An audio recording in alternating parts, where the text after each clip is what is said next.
Hi అండి, నమస్తే అండి. సో ఇది అందరూ అయితే ఎలా ఉన్నారు? నేనైతే చాలా బాగున్నానండి. సో నేను జస్ట్ ఇప్పుడే వంట అయింది. ఆనపకాయ అండ్ నువ్వు పొడి ఫ్రై చేశాను. సో నేను వంటలో అంత దిట్ట అయితే కాదు, బట్ ఓకే ఓకే. సో మరి మన ఛానల్ చూసే వాళ్ళకైతే తెలుసు కదండి, మనం రకరకాల డిజైన్స్ అయితే నేను అప్లోడ్ చేస్తూ ఉంటాను. Hand designs, blouse, neck designs, bangles, ఇలా లేడీస్కి సంబంధించిన ప్రతిదీ కూడా. సో చిన్నపిల్లలకైనా పెద్దవాళ్ళకైనా, చిన్నపిల్లలకైతే అలాగా, కొంచెం టీనేజ్ వాళ్ళకైతే అలాగా కొలతలు చేసుకొని మనం మార్కింగ్ చేసుకోవాలి, అన్నీ ప్రతిదీ కూడా నేను అప్లోడ్ అయితే చేస్తాను అండి. మరి ఈరోజు అయితే ఏం చేద్దాం అనేది రండి మరి చూసేద్దాం. సో ఈరోజు ఏంటంటే అండి, ఒక బ్లౌజు హ్యాండ్ డిజైన్ అనమాట. ఇది బ్లౌజే కాదు, ఏదైనా హ్యాండ్ డిజైన్, డ్రెస్కైనా దేనికైనా.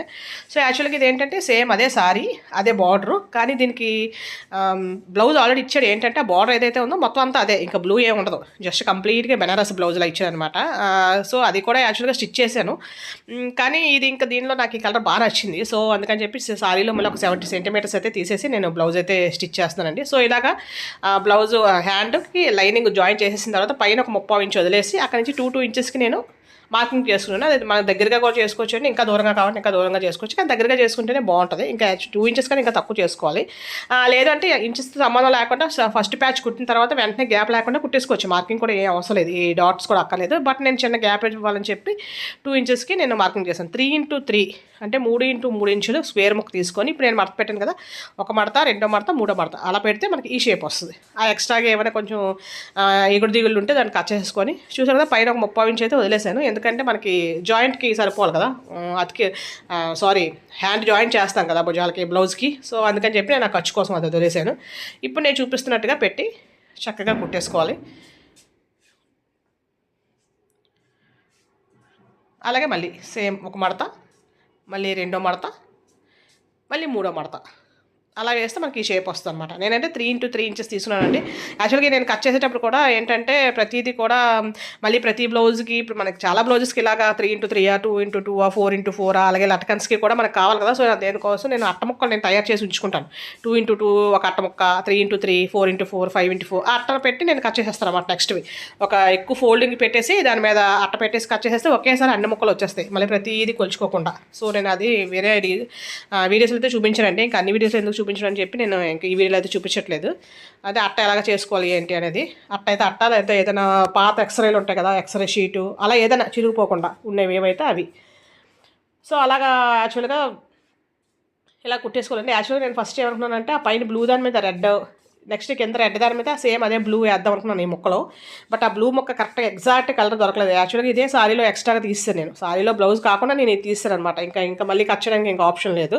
సో దానికోసం అని చెప్పి నేను ఇంకా బ్లూ వేయలేదు. లేదంటే కింద రెడ్ మీద మళ్ళీ ఇదే సేమ్ అదే డిజైన్ బ్లూ వేద్దాం అనుకున్నాను. సో చూసారు కదా, కుట్టేసిన తర్వాత ఎక్స్ట్రాగా ఉన్నట్టుని ఖచ్చితంగా కట్ చేయాలండి, లేదంటే మడత పెట్టినప్పుడు మనకు అవి కనిపిస్తాయి బయటికి, ఆడుగా ఉంటుంది అనమాట. సో దానికోసం ఇలా కట్ చేసేసి ఇప్పుడు దీన్ని ఇలా పెట్టుకొని ఇలా మడత పెడితే మనకి ఇలా స్క్వేర్ షేప్ వస్తుంది. స్క్వేర్లా కరెక్ట్గా స్క్వేర్ వస్తుంది. చూసి ఎలా ఉంది కదా, దీన్ని ఇలా మడత పెట్టుకోవాలి. ఇంకా దీనికి ఇప్పుడు మిషన్తో పని అయితే ఉండదండి. ఇక్కడ మనం ఇలా పట్టుకొని జస్ట్ టాకా వేసేసుకోవాలి. టాకా వేసుకొని ఒక బీడ్ అంటే పోసులు ఉంటాయి కదా, నేనైతే పోసు కుట్టానండి. పోసు కుట్టుకోవచ్చు, లేదంటే ముందు టాకా వేసేసుకున్న తర్వాత మనం ప్యాచ్ వర్క్ చేయొచ్చు. నేను చూపిస్తాను. ఇలా పోసు వేసేసి మళ్ళీ కిందకి దించేయడమే దారాన్ని. అలా ఒక 2 సార్లు వేసేసి మళ్ళీ వెనకాల 3 వేసేసుకుంటాం అనమాట.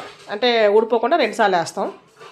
యాక్చువల్గా ఎక్కువ 4 పేటల కింద అలా తీసుకుంటే ఒకసారి వేసినా సరిపోద్ది. 2 పేటలు కూడా ఒకసారి సరిపోద్ది. ఏమో ఎక్కడైనా ఒకసారి వాష్ చేసినప్పుడు కానీ ఏదైనా చేసినప్పుడు ఏదైనా ఊడిపోద్దన్న ఒక దీంతో నేను 2 సార్లు అయితే టాకా వేస్తాను. సో ఇలా వేసేసి అయితే ఇలా వదిలేయొచ్చండి. సో నేనైతే ఇలా వదిలేయకుండా ఇదే బ్లౌజు బ్యాక్ నెక్ అయితే అలాగే వదిలేశాను. కానీ దీనికి ఏంటంటే అటువైపు ఇటువైపు కూడా టాకాలు వేశాను. అంటే టాకా వేస్తే ఎలా ఉంటుంది, టాకా వేయకపోతే ఎలా ఉంటుంది అని చెప్పి నేను ఒకటే బ్లౌజ్కి నెక్ కూడా సేమ్ డిజైనే, కొంచెం డిఫరెంట్గా, అంటే ఈ టాకా వేయకుండా దీనికేమో టాకాలు వేసాను అనమాట. రెండింటికి తేడా చూద్దాము, అలాగే మీకు కూడా ఒకసారి చూపించవచ్చు కదా అని చెప్పేసి. సో దీనికైతే నేను టాకాలు వేసానండి. సో వేసేసిన తర్వాత సేమ్ అలాగే అన్నిటికీ కూడా ఆ ఎక్స్ట్రాగా ఉన్నదాన్ని మనం కట్ చేసేసుకొని అన్నిటికీ కూడా మనం ఇలాగే పోసులు కుట్టేసుకోవాలి. చూసారు కదండి, చాలా అంటే చాలా నీట్గా వచ్చింది. ఇలా గ్యాప్లు లేకుండా కూడా మనం చేసుకోవచ్చు. నేను 2 ఇంచెస్ పెట్టిన కంటే మధ్యలో గ్యాప్స్ వచ్చాయి. నెక్ డిజైన్కి అయితే గ్యాప్స్ లేవు అనమాట. సో తర్వాత ఇది చూసారు కదా, ఈ ప్యాచ్ వర్క్ ఇలాగా నేను అయితే స్కై బ్లూ అదర్ ఉన్నాయి కాబట్టి నేను అది పెట్టి చూపిస్తాను. అది మన సారీ కలర్ బట్టి మనం వేసుకోవచ్చు. అవి జస్ట్ అంటించేసి జస్ట్ ఒక టాకా వేస్తే సరిపోద్ది అనమాట. సో లేదంటే ఇలాగ షో బటన్స్ ఉంటాయి కదా, ఇలా షో బటన్స్ వేసుకోవచ్చు. లేదు అంటే మనకి సారీకి కుచ్చులు వేస్తాం కదా, సారీకి కింద కుచ్చులు వేస్తాం కదా లట్కన్స్, దానికి బటర్ఫ్లైస్ అని, ఏనుగులని, ఇవి రకరకాలు అమ్ముతారు. సో అలాంటివి వేయచ్చు. లేదు ఇలాగ సిల్వర్ కుందన్స్ మన ఇష్టం, మన ప్యాచెస్ ఏం దొరికితే మన దగ్గర ఏముంటే, లేదా మనకి బ్లౌజ్కి కరెక్ట్గా ఏం కావాలంటే బ్లౌజ్ అయితే బ్లౌజ్, డ్రెస్ అయితే డ్రెస్. అలాగే చూసాక ఇవే ఈ లటకన్స్కి వేస్తాం కదా, చీర కుర్చీలు అంటాం కదా, కుచ్చులు కొడతారు కదా, కుర్చీలు కాదు కుచ్చులు, పళ్ళు వైపు కడతారు కదా, దానికనమాట. దానికి అమ్ముతారు ఇలాంటివి యాక్చువల్గా.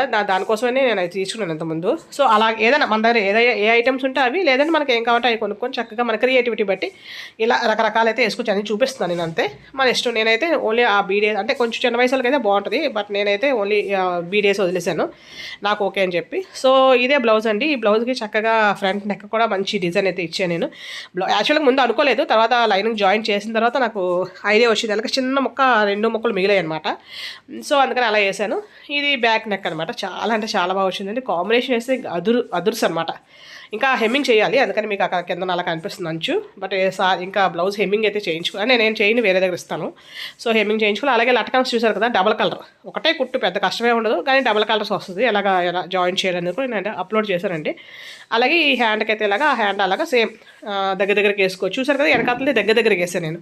అలాగే అటు ఇటు టాకాలు వేయలేదు. సో దాని లుక్ ఇలాగ వచ్చింది అనమాట. ఆ హ్యాండ్స్కి ఏమో అటు ఇటు టాకాలు కూడా వేసాను, కొంచెం దూరంగా వేసాను. అంటే 2 ఎలా ఉంటాయి చూడాలని చెప్పేసి, మీకు కూడా చూపించాలని చెప్పి నేను ఎలా వేసాను అనమాట. ఇలా డబుల్ కలర్ వేసుకోవచ్చు, ట్రిపుల్ కలర్ వేసుకోవచ్చు, రకరకాలు అంటే మనకు చాలా కాంబినేషన్స్ అయితే వేసుకోవచ్చు. నేనైతే చాలా అప్లోడ్ చేశాను డిజైన్స్, ఇంకా నేను ఫ్యూచర్లో ఇంకా అప్లోడ్ కూడా చేస్తాను. సో ఎవరికైనా నచ్చితే కనుక అలాగే సబ్స్క్రైబ్ చేసుకోండి, కమెంట్ చేయండి, షేర్ చేయండి, లైక్ చేయండి. థ్యాంక్ యూ అండి. Thank you for watching.